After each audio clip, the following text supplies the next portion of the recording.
मेरा सवाल आपसे यह है कि ये 1 रुपया है मेरे पास, 1 रुपए में क्या मिलता है? आपका जवाब होगा कुछ नहीं मिलता है। लेकिन अगर सैया भय कोतवाल तो डर काहे का?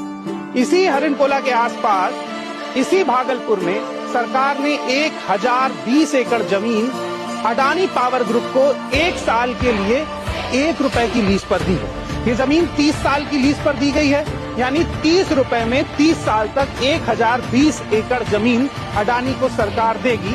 उस पर पावर प्लांट लगेगा, बिजली बनेगी और वो बिजली इन गांवों को फिर से बेची जाएगी। और जाहिर सी बात है ऊंची दर पर बेची जाएगी, क्योंकि कोई भी कंपनी अपना मुनाफा ही देखती है। ये पूरा आम का बाग है और लगभग कितने पेड़ होंगे?